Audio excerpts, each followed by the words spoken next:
Vous écoutez Europe 1, il est 8h16, c'est l'heure de l'interview politique et ce matin, Maxime, le Premier ministre Manuel Valls. Bonjour Monsieur le Premier ministre. Bonjour. Merci d'avoir accepté notre invitation ce matin sur Europe 1. Je précise qu'Antonin André, le chef du service politique d'Europe 1, est en studio à mes côtés pour mener cette interview. Mais je vous pose la première question. On va revenir évidemment sur ce qui s'est passé hier soir à Nantes. Que savez-vous ce matin, Manuel Valls, du profil et surtout des motivations de l'homme qui a foncé dans la foule hier soir à Nantes? Nous savons d'abord qu'en effet, un conducteur d'un véhicule a percuté volontairement des piétons hier sur le marché de Noël de la ville. Et il s'est donné 13 coups de couteau après être descendu du véhicule. Nous savons qu'il y a 10 personnes blessées, dont 4 graves et dont 2 ont un pronostic vital qui est engagé. Donc ma première pensée va d'abord à ces victimes.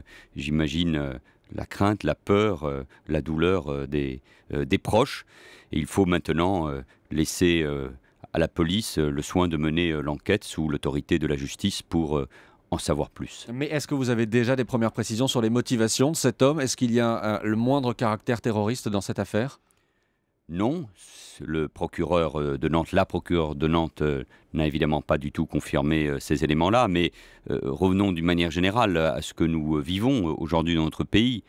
Jouer les tours samedi après-midi, Dijon dimanche soir, Nantes hier soir, ce sont chacun dans leur singularité des événements graves et préoccupants. Et même s'il n'y a pas un lien entre ces événements, je peux comprendre et je comprends la préoccupation de nos concitoyens face à ces images choquantes, à la douleur des victimes. Certains, je l'ai dit, sont grièvement blessés, d'autres plus légèrement mais choqués. Des inquiétudes vives et légitimes se manifestent et face à ces événements, il appartient au gouvernement de faire preuve de solidarité d'abord à l'égard de ceux qui ont été choqués, de ceux qui ont été victimes de ces faits, de vigilance. Et puis il faut bien sûr agir, et c'est ce que je ferai en fin de matinée, en réunissant plusieurs membres du gouvernement, dont bien sûr le ministre de l'Intérieur qui, à chaque fois, s'est rendu sur place. Antonin. Sur ces 3 drames, Monsieur le Premier ministre, un seul aujourd'hui a provoqué la saisie du parquet antiterroriste, celui de Joué-les-Tours. Il faut distinguer ces trois événements, c'est important. Oui, dans les moments de crise et face à ces événements, il faut toujours agir avec maîtrise, discernement et sang-froid. Ce sont les mots que j'ai utilisés d'hier, parce que dans les moments difficiles, la France a besoin bien sûr de rassemblement et d'unité nationale. Nous faisons face à une menace terroriste et en même temps, il faut distinguer chaque événement, sans rien minimiser, mais il faut laisser agir la justice pour en savoir plus et ne jamais se précipiter pour qualifier tel ou tel acte ou tel événement. On est en période de fête, Monsieur le Premier ministre. Les gens se massent aux abords des grands magasins, certains au marché de Noël, comme c'était le cas hier à Nantes. Est-ce que vous appelez nos concitoyens à limiter leurs déplacements, notamment dans les lieux d'attroupement? Non, la meilleure réponse face aux menaces, face aux peurs, face aux événements que nous venons de connaître, c'est le sang-froid, c'est bien sûr la vigilance. C'est la protection que nous devons aux Français, c'est la mobilisation des forces de l'ordre qui doit le permettre. Mais dans une grande démocratie comme la nôtre, avec un peuple qui est mûr, la meilleure réponse, c'est de continuer à vivre tranquillement, avec bien sûr la nécessaire vigilance, mais de continuer à vivre surtout dans cette période. Tout à l'heure, vous allez tenir une réunion à Matignon, vous l'avez dit.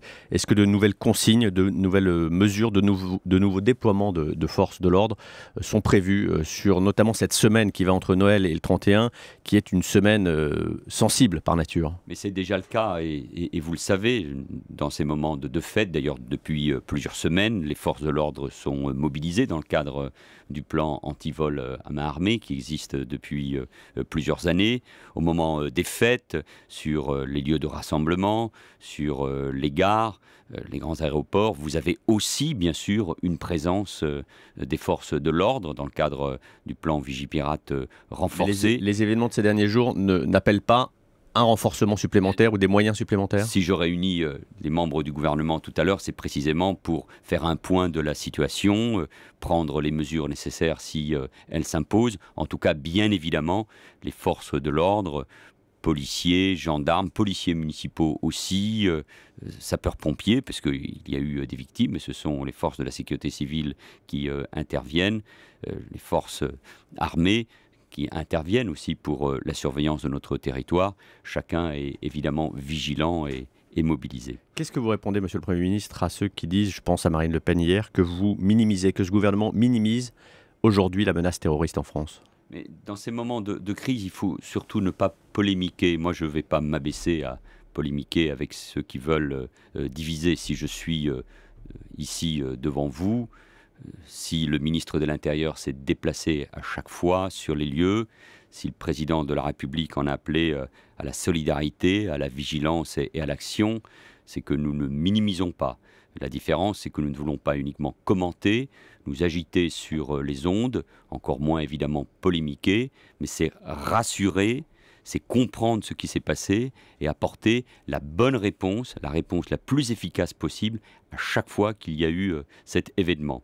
Après les événements de jouer le tour, après l'ouverture d'ailleurs d'une enquête par le parquet antiterroriste, nous en avons appelé notamment à la vigilance de tous ceux qui portent un uniforme parce qu'ils incarnent l'État, la République et qu'ils peuvent subir, eux, des attaques. Donc il faut agir encore une fois avec discernement et sang-froid. Et moi j'en appelle, je suis convaincu, à la vigilance, mais encore une fois à l'unité et au rassemblement. Ce sont les mots, ces mots de vigilance et de rassemblement qui doivent dans ces moments-là s'imposer. On a du mal à évaluer, Monsieur le Premier ministre, l'acuité de la menace parce que cette menace terroriste dont vous avez dit hier qu'elle avait atteint un niveau jamais atteint jusqu'ici, vous y aviez déjà dit ça lors du projet de loi antiterroriste que vous avez présenté à l'automne. Le 8 septembre en Tunisie, jamais on n'avait connu une telle menace depuis des décennies. Est-ce que vous pensez aujourd'hui, est-ce que vous avez des éléments qui laissent à penser que la France risque une attaque de grande ampleur? Quand 1200 individus Français ou citoyens vivant dans notre pays sont concernés par le djihad, quand près de 380 sont présents en Syrie et agissent dans des groupes terroristes, c'est-à-dire apprennent le terrorisme et l'horreur, quand 60 personnes, je précise donc le chiffre, des Français en général, sont morts sur place dans les rangs des groupes djihadistes, il y a bien sûr une menace d'une ampleur jamais inégalée.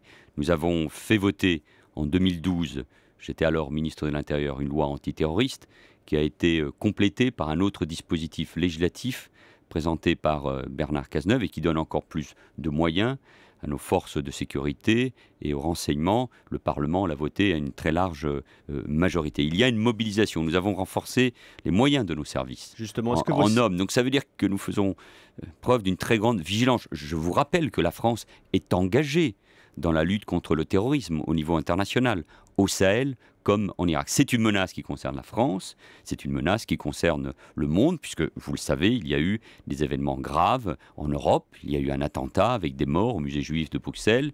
Il y a eu aussi des actes terroristes au Canada il y a quelques semaines, en Australie. Donc, il faut faire preuve d'une très grande vigilance, parce que c'est vrai que le monde fait face à une menace terroriste jamais inégalée, surtout quand elle peut naître dans notre sein et qu'elle peut concerner aussi des individus qui s'auto-radicalisent sur Internet, qui ont parfois aussi des profils psychiatriques particulièrement préoccupants.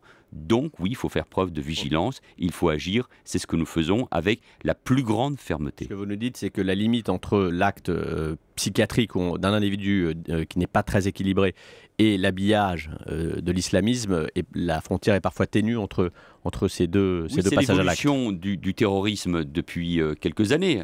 Avant, nous faisions face à des groupes qui avaient des revendications nationales qui étaient bien identifiées. Là, il s'agit de ce qu'on appelle d'individus hybrides qui peuvent agir seuls ou en lien avec des groupes, mais à travers Internet, qui n'ont même pas besoin d'aller sur place pour se radicaliser et qui peuvent le faire dans notre pays uniquement à travers Internet sans fréquenter d'autres personnes. C'est pour cela que le travail des services de renseignement est plus difficile, mais nous faisons ce travail. Vous savez qu'il y a des filières qui ont été démantelées, des Justement. individus arrêtés, qu'il y a plusieurs procédures judiciaires qui sont en cours sous la responsabilité du parquet antiterroriste. Donc nous agissons, il n'y a pas de risque zéro bien sûr, mais nous agissons avec une très grande détermination parce que non seulement nous ne minimisons pas, pour reprendre votre question, mais au contraire nous faisons preuve, je crois, d'une très grande lucidité. Tous les débats au Parlement et les interventions qui ont été les miennes ou celles de Bernard Cazeneuve en sont, je crois, la démonstration éclatante. Est-ce que ces dernières semaines, avant ce qui était arrivé à jouer les tours, d'autres actes de cette nature-là ont été empêchés par les services français? Est-ce que vous avez eu connaissance d'opérations de ce type qui ont pu être prévenues, endiguées avant qu'elles ne se produisent? Le ministre de l'Intérieur a déjà eu l'occasion de dire que plusieurs attentats, 5 au moins, ont été évités grâce à la vigilance.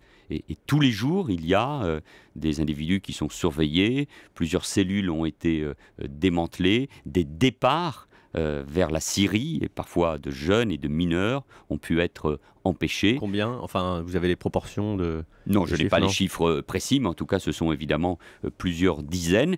Et nous sommes très attentifs aussi aux menaces que nous voyons poindre sur la toile. Et encore ces derniers jours, ces dernières heures, vous le savez, Daesh, l'État islamique, en appelle à frapper la France. Donc ça veut bien dire qu'il faut être vigilant, mobilisé et en même temps faire preuve d'une très grande détermination par notre force démocratique et par la tranquillité dont les Français doivent faire preuve, notamment dans ces périodes. Un mot encore sur ce dossier, si vous le voulez bien, Monsieur le Premier ministre. Vous parliez justement de la communication de Daesh, qui a publié une vidéo en ligne vendredi, donc la veille de l'agression de Joué-les-Tours, appelant les Français à frapper dans leur pays. Et puis ce matin, on voit sur la toile un magazine papier glacé en couleur, numéro 1, le magazine de Dar al-Islam, qui est diffusé en France aujourd'hui. C'est écrit en français, hein, le texte, donc c'est vraiment destiné à trouver des individus et un écho en France. Comment peut-on faire face à cette menace diffuse? Finalement, on est un peu démunis. Non, il ne faut pas dire qu'on est démunis. Bien sûr que c'est difficile et que c'est un défi à relever tous les jours. Donc il faut agir sur tous les paramètres. Le paramètre de la prévention, le paramètre de la mobilisation des familles. Et vous le savez que toute une série de mesures ont été prises et beaucoup de familles contactent les autorités, les services de police et de gendarmerie et les renseignements. Agir sur la toile, c'est-à-dire sur Comment on peut justement mieux Internet. Surveiller la toile? On a les vous savez, moyens c'est- aujourd'hui de mieux surveiller? Oui, je pense qu'évidemment c'est tout à fait possible, c'est ce que nous faisons. Il y a des sites qui peuvent être fermés, mais la toile, elle est globalisée, elle est mondiale et cela nécessite donc un travail. C'est ce qui est fait avec l'ensemble des pays. Encore une fois, il faut être lucide sur la situation, garder son sang-froid. L'État et tous les services de renseignement travaillent. Nous prenons les mesures qu'exige la situation. Il faut agir tous les jours. Je le répète, les Français sont un peuple mûr et nous ne pouvons pas offrir la victoire de la peur à ceux qui veulent fragiliser notre démocratie. Deux questions d'actualité, si vous le voulez bien, Monsieur le Premier ministre. Les médecins urgentistes sont en grève. Ils réclament d'être mieux payés, notamment de leurs heures supplémentaires. Est-ce que vous pouvez, ce matin, leur donner satisfaction?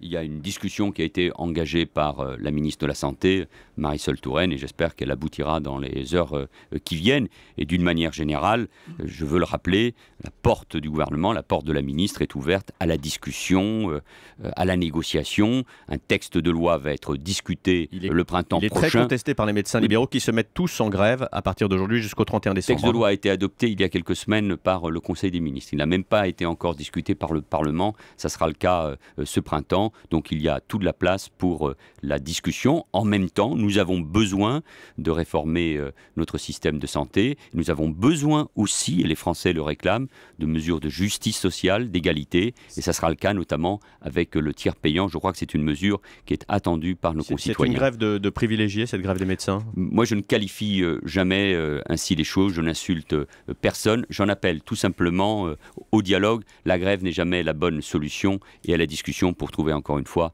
les bonnes solutions avec le gouvernement. Encore une question, Monsieur le Premier ministre. Un dernier mot. Ce soir seront connus les chiffres du chômage pour le mois de novembre. Est-ce que vous êtes confiant, optimiste ? Non, je sais que dans les heures qui viennent, c'est ce soir ou ou demain. C'est ce soir. Malheureusement, je crains que ces chiffres ne soient pas bons parce que nous avons connu encore au mois de novembre des destructions d'emplois, des faillites d'entreprises. Mais je suis convaincu que progressivement, grâce à un certain nombre d'indicateurs internationaux, mais aussi grâce au fait que nous soutenons tout particulièrement l'investissement des entreprises, ce sont 12 milliards d'euros qui, à travers le CICE et le pacte de responsabilité, seront injectés dans notre économie en 2015. Cet investissement permettra progressivement à la croissance de revenir et donc la création de richesses et d'emplois. Les chiffres du chômage seront connus demain matin. Petite précision, quand vous dites que vous êtes pessimiste dans une augmentation de grande ampleur du chômage? Je ne connais pas ces chiffres et ces chiffres seront relevés effectivement demain. Donc il faut attendre ces chiffres, mais avec un niveau de croissance aussi faible que celui que nous avons connu en 2014. Vous savez que les indicateurs sont différents et plus positifs pour 2015. Il ne faut pas s'attendre, malheureusement, je le crains, à de bonnes nouvelles. Merci Monsieur le Premier ministre d'être venu en direct ce matin vous expliquer sur Europe 1.